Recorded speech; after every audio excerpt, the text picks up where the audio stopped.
Hello, hello, hello. How is everybody doing? This is Phil Kain, your therapist for Wolverine Fan Therapy. Welcome to the show. How's everybody doing today? All right, let's get right into it. It is Monday, November 9th. Michigan won a rather drab, somewhat boring, semi-convincing victory over Indiana. Saturday night game. It was cold, but they won 29-7, pushing the record to 8-1. Basketball team had an exhibition victory over the weekend, and the hockey team swept Michigan State. Listen, the talk this week obviously is a season-defining game coming up this week at Penn State. We got good news. It's a noon start, so we don't have to deal with the whiteout at night at Penn State. Look, this is a 50-50 toss-up game. Michigan is the 1-point underdog. Maybe Penn State is a 1-point favorite, but it's basically a toss-up game.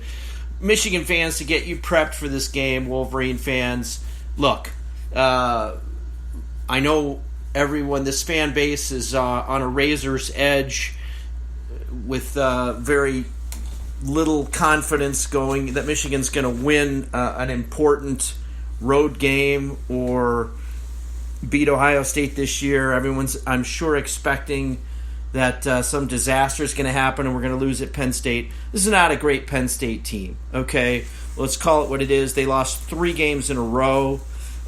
They barely won at Wisconsin earlier this year. Yeah, they played Ohio State tough, but as I'm going to get into, Ohio State looks vulnerable. I still think they're 10 points to 2 touchdowns better than everyone in the Big Ten. I still think they're going to win the Big Ten. I still do not think that Ryan Day is going to suffer his first Big Ten loss as a coach at Ohio State. I think they're going to run the table and make the playoff. I think they're one of only 3 teams in the college football that have a legit chance to win the national championship, Georgia and Alabama being the prohibitive favorites. But they're vulnerable. As we'll get into, everyone is vulnerable to injuries, and that's what's happened to Penn State this year. Their quarterback was injured. He hasn't quite looked the same. What Penn State has is a very, very good, almost elite defense. They have some elite defenders. So it's a toss-up game. But things are, falling in, again, Michigan's favor. I would have said a few weeks ago that Michigan had probably about a 25% chance of winning this game. I'd say at this point it's 50-50.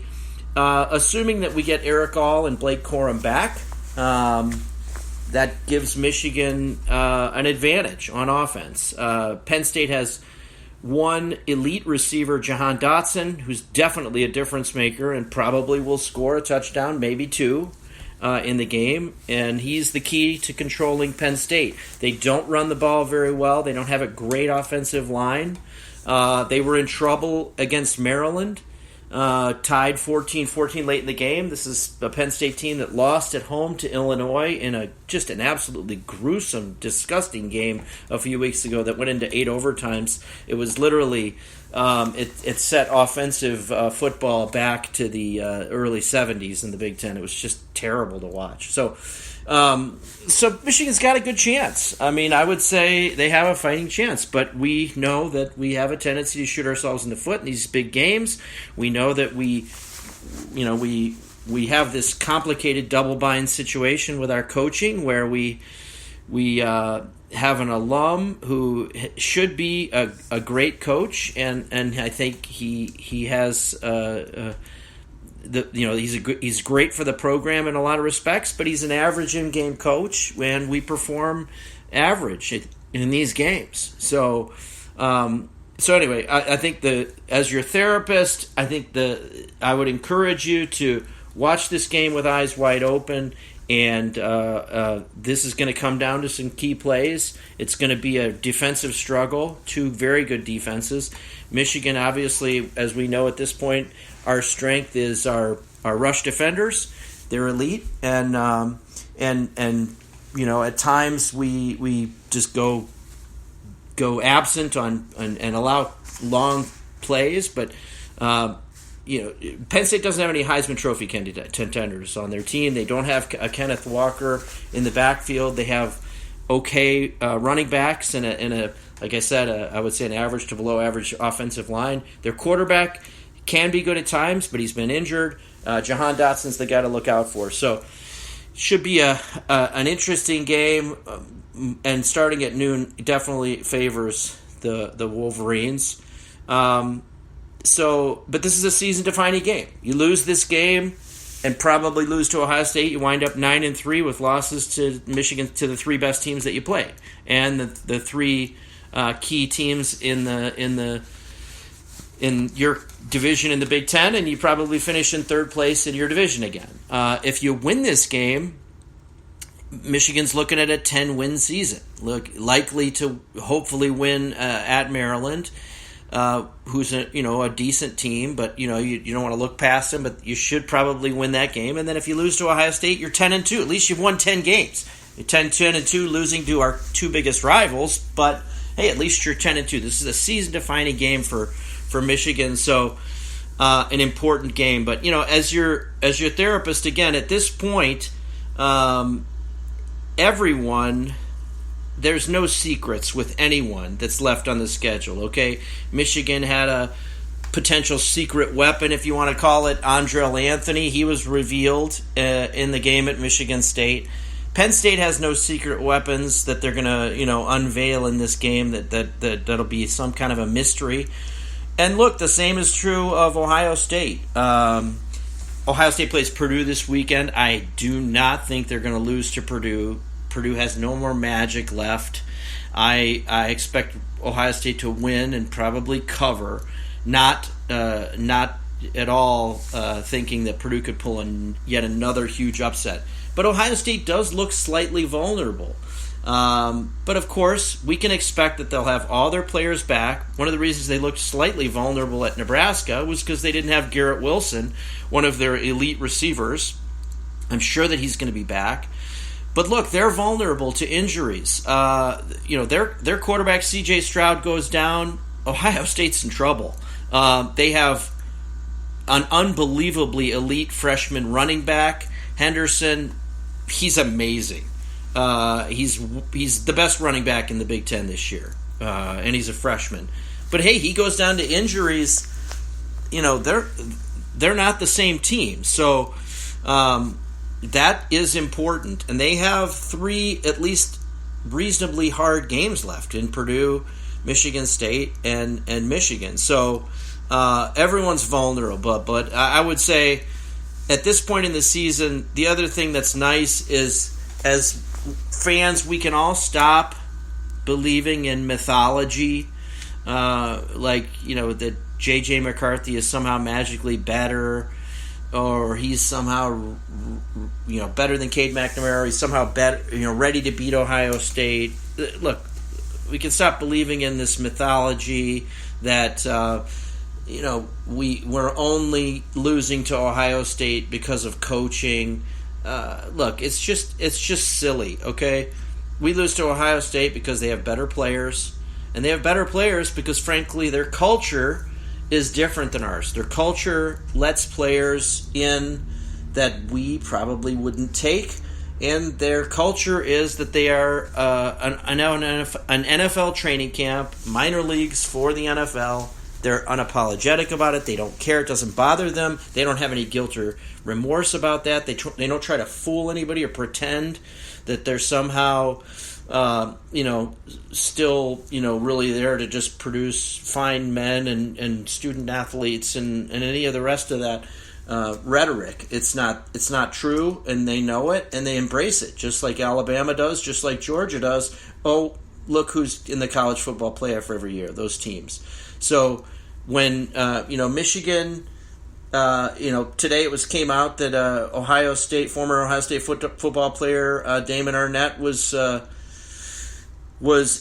waived by the Las Vegas Raiders because of video surfacing of him brandishing firearms and making death threats. So he was a first-round draft pick from Ohio State. this is what you need to do to win. And Michigan and several other programs around the country, they don't want to do that. So, it was also announced today that Nebraska is going to, they fired all their offensive coaches, but they're going to give Scott Frost more time. So, look, this is what we're faced with. We need to stop living in the 1970s or the 1980s. This is not 1986 where you can just will your way through grit and determination to go undefeated. Could Michigan beat Ohio State this year? Yeah, I would say at the beginning of the year I would have put it at Ohio State beating Michigan at 95% or better. At this point in the season, with a couple of breaks, yeah, I would say maybe that's down to 85% chance that Ohio State beats Michigan. So, is there a chance? Yeah, and again, as I said, teams are vulnerable to injuries, but Michigan's vulnerable to the same industries. A key injury to Josh Ross in the Rutgers game, and the defense looked like a different team in the second half. Aiden Hutchinson goes down with an injury. Cade McNamara gets injured in the Ohio State game, and all of a sudden J.J. McCarthy's the guy, or, Eric All and Blake Corum being out against Indiana. The offense didn't look the same. Hassan Haskins gets injured in the Ohio State game. We're a different team too. So, this is not, this, next man up idea, and that we're just gonna, we just gotta want it more. Look, all those platitudes are really nice 30, 40 years ago. It's not the reality today. It's not the way the world works. Ohio State has a redshirt freshman quarterback and a true freshman tailback, and they're by far the best offense in the Big Ten. Not even close. They're arguably the best offense in the country. One of, if not the best offense in the country. They have better players. They recruit better players. The best players go there because they are an NFL training camp, and they know that they're going to have a chance to play in the college football playoff every year, or at least compete for it, and that's just the way it is. So we need to accept who and what we really are. For me, this game at Penn State is even more important to defining success this year at this point, because I still think there is an 80 to 85% chance that Ohio State beats Michigan. They're better. They're better pretty much across the board, with a few exceptions. Aiden Hutchinson and maybe Dax Hill and a couple others. They have better players. So, but if we can win at Penn State and beat Maryland, you go into that game 10-1 with a chance to play for a championship. You lose, you're 10-2. That's still an amazingly successful season, and one in which I think we can all be proud. The other, mythology that I would like to, hopefully Wolverine fans, as your therapist, that I can help you dispel, is just this silly idea that a better coach would somehow lead Michigan to the promised land. Look, I think Michigan's issues and their inefficiencies and the gap between Michigan and Ohio State is way more than coaching. Is coaching part of it? Sure. Is maybe could a better recruiter help? Sure. But again, until the Michigan fans, Michigan alums, and the Michigan administration and culture is ready to accept the players that are needed to be in the college football playoff, to be competing with Ohio State year in and year out, this is where we're at. And if you look up and down Ohio State's roster the last several years, many of their elite players, they simply would not have been accepted at Michigan, and they wouldn't have come to Michigan because they know that Ohio State is much more geared to being an NFL training camp, a minor league for the NFL. That's what they want. So, hey, got to leave it there, but listen, have a great week. Hopefully we're talking about a victory next week. Thanks to everybody. Enjoy. Have a great time. Phil Kain, Wolverine Fan Therapy. Thanks, everybody.